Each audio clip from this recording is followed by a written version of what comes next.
Bismillah ar-Rahman ar-Rahim. Assalamu alaikum wa rahmatullahi wa barakatuh. I welcome you to another episode of our series, As-Safara Al-Keram. The title of the series, as we said in the beginning, is taken from a beautiful hadith of the Prophet ﷺ, in which he said, Al-Mahiru bil-Qur'an, the one who fluently recites the Qur'an, مع السفرة الكرام البررة, will be in the company of the holy and noble emissaries, meaning the holy and noble angels. And then he went on and he said, and the one who recites the Qur'an with difficulty, in other words, he stumbles and he stops while reciting the Qur'an, فَلَهُ أَجْرًا, even he will be rewarded a double reward.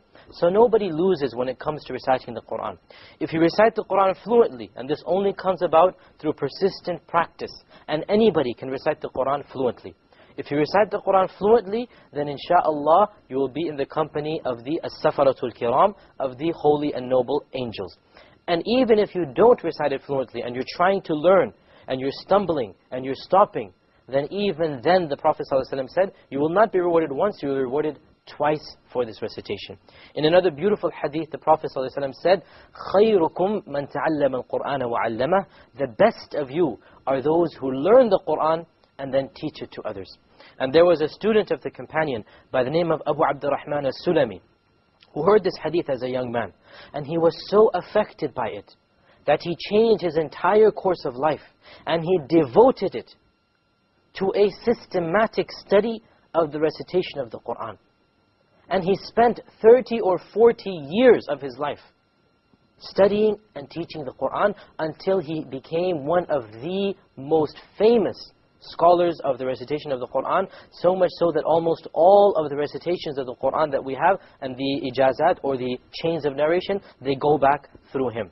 And he said that when I heard this hadith, خَيْرُكُمْ مَنْ تَعَلَّمَ الْقُرْآنَ وَعَلَّمَ, this is what has caused me to spend 30 years of my life doing what I'm doing now. Which is all that he would do, was that he would learn the Qur'an and then he would teach it to students.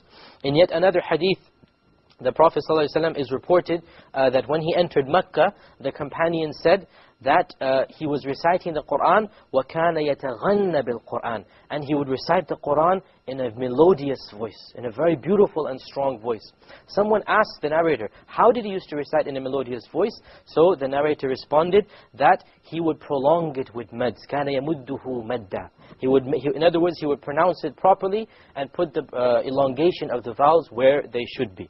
So this then leads us back to our topic of the elongations or the mudud, and we were talking about a number of types of mudud. We now go on to the fourth lesson where we're talking about the rules of the mad. The rules of the mad is the longest section of Tajweed, but once again there's nothing complicated, there's nothing inherently confusing, it's just each bit at a time, make sure you understand it and memorize it.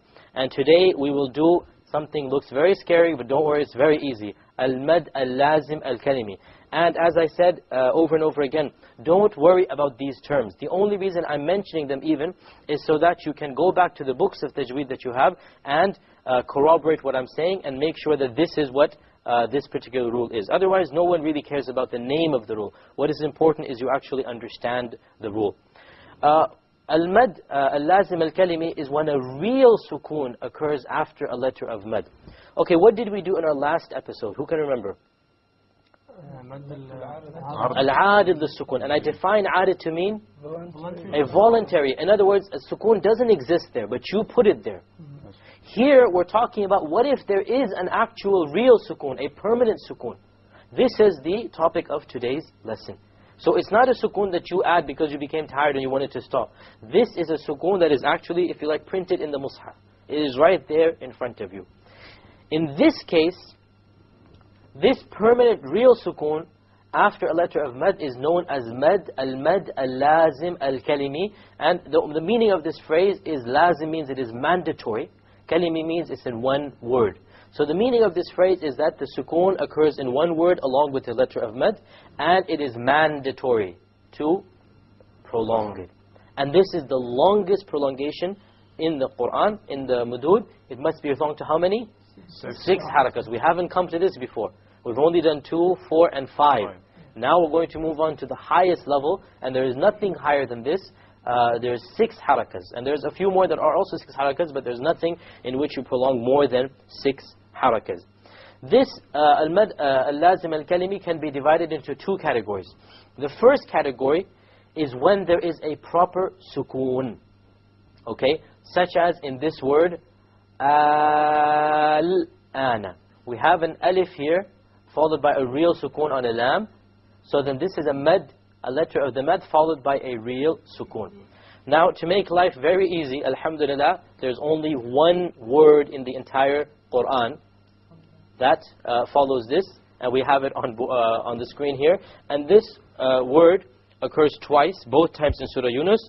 The first time in verse 51, okay, where Allah Azza wa Jal says, ثُمَّ إِذَا مَا وَقَعَ آمَنْتُمْ بِهِ الْآنَ وَقَدْ كُنْتُمْ بِهِ تَسْتَعْجِلُونَ. And the second time in Surah Yunus, verse 91, الآن وقد عصيت قبل وكنت من المفسدين. Okay, so Amr, can you recite for us this verse, الآن وقد عصيت قبل وكنت من المفسدين, and I want you to recite with the proper 6 harakas. استعذ بالله. أعوذ بالله من الشيطان الرجيم.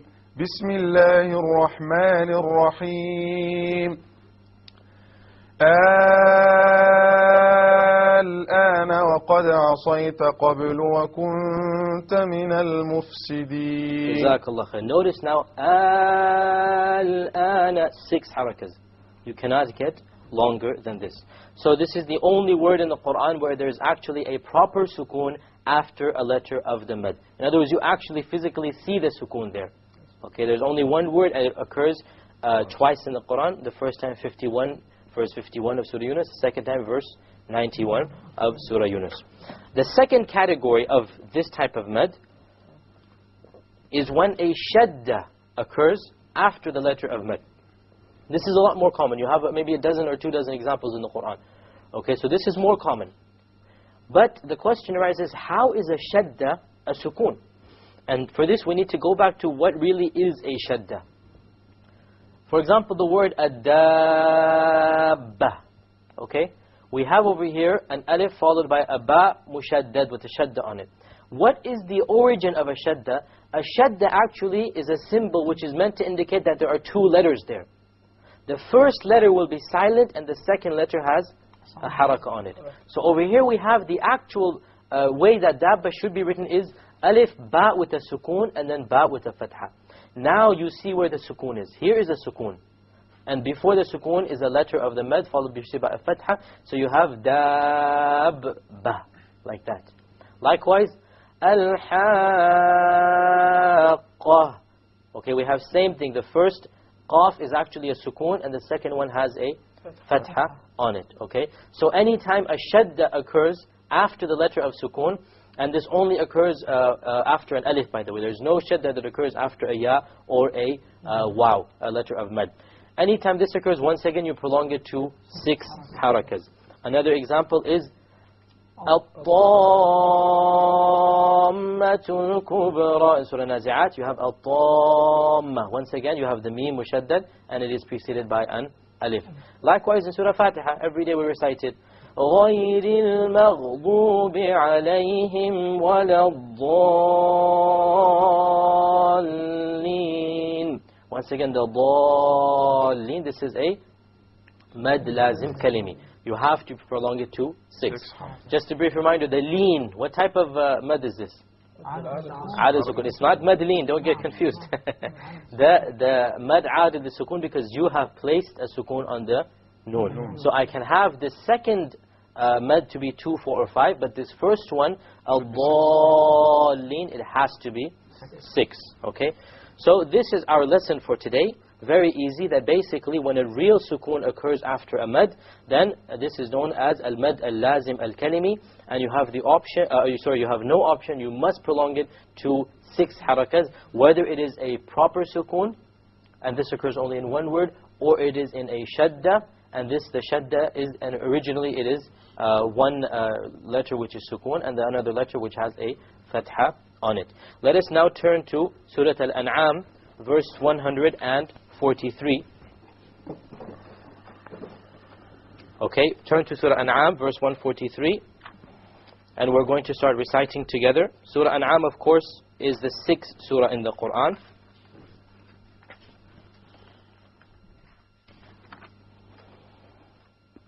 Okay, repeat after me. أعوذ بالله من الشيطان الرجيم.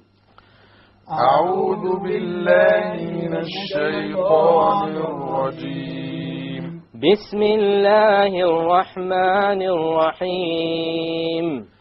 بسم الله الرحمن الرحيم. 8 أزواج. 8 أزواج. What type of mad is on the azwaj? Out of the sukun. We stopped there. Well, actually, you're right. It is originally a natural mad, but we stopped there. When you stop there, then you don't look at what it was originally. You have put the sukun there, therefore it becomes out of the sukun, or one which you have the option of 2, 4, or 5. من الضأن 2 ومن المعز 2. من الضأن 2 ومن المعز 2. Okay, what type of mad is on the ithnain? لين. Al-mad al-lin, right? Because we have a ya preceded by a fatha. It's not preceded by a kasra, by a fatha. Therefore it becomes a mad al-lin. Once again we have the option of 2, 4, or 5. قل أذكرين حرم أم الأنثيين أما اشتملت عليه أرحام الأنثيين. قل أذكرين حرم أم الأنثيين أما اشتملت عليه أرحام الأنثيين. Okay, الذكرين. What type of mad here? Mad al-lazim over here, right? Because you have a shadda. You have a shadda on the dhal, and before that was the harf mad. So this becomes 6. You have to make it the longest. نبئوني بعلم إن كنتم صادقين. نبئوني بعلم إن كنتم صادقين. Once again, صادقين is mad'ad of the sukun, or the one that is temporary, and we have to follow what we did before, which was the 4 harakas, so we have to be consistent all the time. وَمِنَ الْإِبِلِ 2 وَمِنَ الْبَقَرِ 2. وَمِنَ الْإِبِلِ 2 وَمِنَ الْبَقَرِ 2. Once again, the ithnain is madleen, and we have to be consistent. Last time we did 4 or 5. Once again, we have to do 4 or 5. We're not allowed to do 2 because we have chosen to do 4 the first time. Therefore, the second time we must be consistent. قل أذكرين حرم أم الأنثيين أما اشتملت عليه أرحام الأنثيين. قل أذكرين حرم أم الأنثيين أما اشتملت عليه أرحام الأنثيين. Okay, once again the الذكرين. Once again we have the same type that we did now. We have a shadda and is preceded by a mad. Okay, so we have to do it 6. The unsayain, once again we get 2 al-maddalin. We have to be consistent with our 4. أم كنتم شهداء إذ وصاكم الله بهذا. أم كنتم شهداء إذ وصاكم الله بهذا. Okay, شهداء, what type of mad? It's a connected mad. We have to do it 4 or 5. فمن أظلم ممن افترى على الله كذبا ليضل الناس بغير علم. فمن أظلم ممن افترى على الله كذبا ليضل الناس بغير علم. إن الله لا يهدي القوم الظالمين. إن الله لا يهدي القوم الظالمين. And the zalimin, once again, is the mad adil al-sukun, or the temporary mad. With this, we come to the conclusion of today's episode, where we discussed where a real sukun occurs after a mad, in which case we have to prolong it to 6 harakas.